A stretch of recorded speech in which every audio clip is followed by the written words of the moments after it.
అజపతత్వం. ఈ ఉదయం 8 గంటలకు కాషాయాంబరధారులు ఒకరు వచ్చి, స్వామి, మనోనిగ్రహానికి అజప మంత్రం జపిస్తే మంచిదా, ఓంకారమా, ఏది ఉపయోగకారియో సెలవీయవలని అన్నారు. అజపం అంటే ఏమని నీ భావం? సోహం సోహం అని నోటితో జపిస్తే అజపమవుతుందా? అజప అంటే వాక్కుతో ఉచ్చరింపకయే తనంతట తానుగా జరిగే జపాన్ని తెలుసుకొనుట అన్నమాట.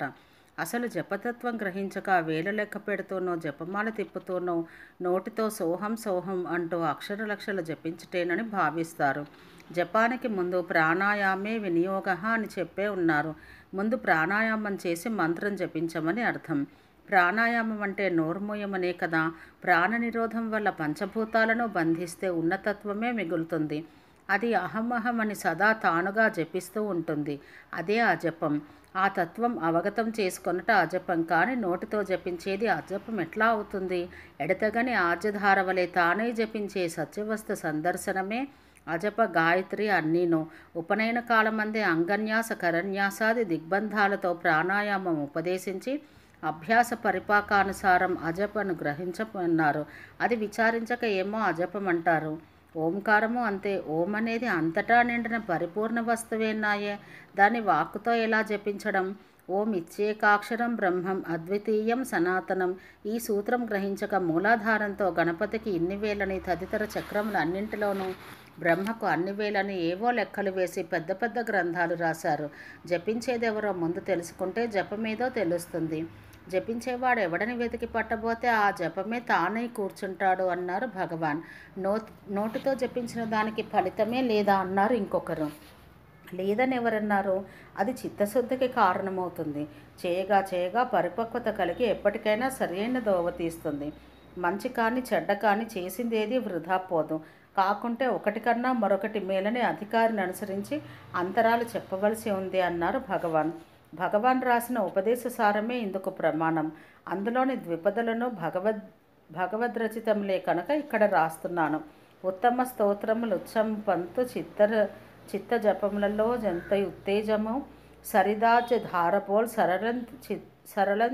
సరళంచితనము విరళచిన్ తనకన్నా వీర్య వత్తవును. చాటు వెందుకు? భగవాన్ సన్నిధిలో పళ్ళు పిండి వంటలు తెచ్చి ఎదురుపెట్టడం, తామే విస్తట్లో వడ్డించడం, తెచ్చినప్పుడే హాల్లో అందరి ఎదుట తినమని బలవంతపరచడం సహజంగా జరుగుతుంటే కొత్తవారైతే సరే, కానీ పాతవారైతే ఇంకేం నైవేద్యం ఉంది? కర్పూరం కూడా వెలిగిస్తారా ఏమి అని? ఇది మేమే తెచ్చామని అందరికీ తెలియాలి కాబోలని పెట్టినప్పుడు తిని చెప్పినట్టు వింటే తప్ప స్వామిత్వం పోదా అని అప్పుడప్పుడు భగవాన్ అంటూ ఉండడమే గాక, చొరవగల వాళ్ళైతే వచ్చిన పని చూసుకోక ఇదంతా ఎందుకు అని మందలించడం కూడా కద్దు. 1 సంవత్సరం కావస్తుంది అనుకుంటాను. ఒకనాటి ఉదయం పలహార సమయానికి కొన్ని పేలాలు తెచ్చి వంట ఇంటి వారికే ఒప్పచెప్పి ఊరుకున్నాను నేను. అయితేనేమి హాలుకు వెళ్ళగానే నేనన్ని రకాల ధాన్యం తినే ఉన్నాను. ఇదంతా పెట్టుకుని ఎందుకు శ్రమపడడం అని మందలించారు భగవాన్. నాటి నుండి నేనేమీ చేసి ఇవ్వడం లేదు.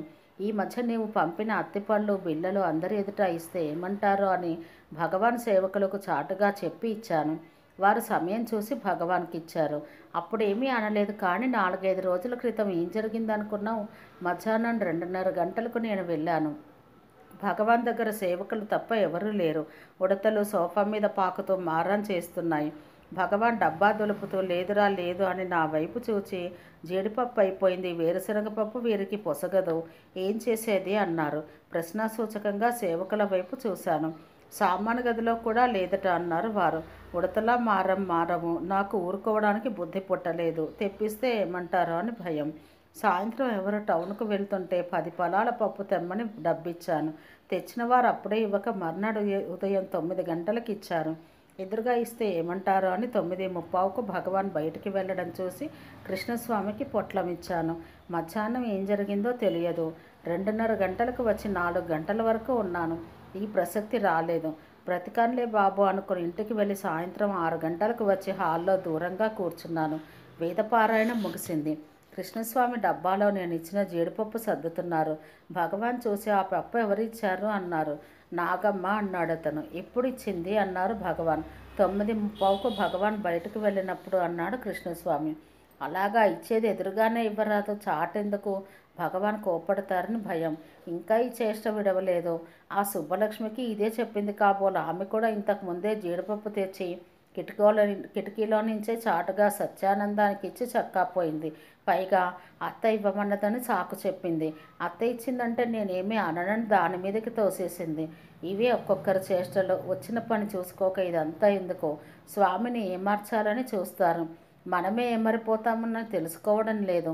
ఎన్నాళ్ళైనా ఇవి పోలేదే, ఇందుకా వచ్చింది అని మేఘ గంభీర ధ్వనితో గర్జించారు భగవాన్. కూర్చున్న దాన్ని కూర్చున్నట్టు చిత్తప్రతిమల్లే అయిపోయాను. సుబ్బలక్ష్మమ్మకు నేను చెప్పను లేదా ఆమె ఇచ్చింది తెలియదు. కానీ ఆ మాటల వల్ల జ్ఞప్తికి వచ్చి గురుకటాక్షం అనే సింహస్వప్నం ఇటువంటిదే కాబోలు అనుకున్నాను. గడియారం టంగున ఒక్కసారి కొట్టింది. ఉలిక్కిపడి చూతును కదా, 6:30 అయింది. ఆడంగులుండదగిన వేళ అంతటితో సరికదా. అందరూ చల్లగా జారుకుంటున్నారు. ఎలాగో లేచి నమస్కరించాను.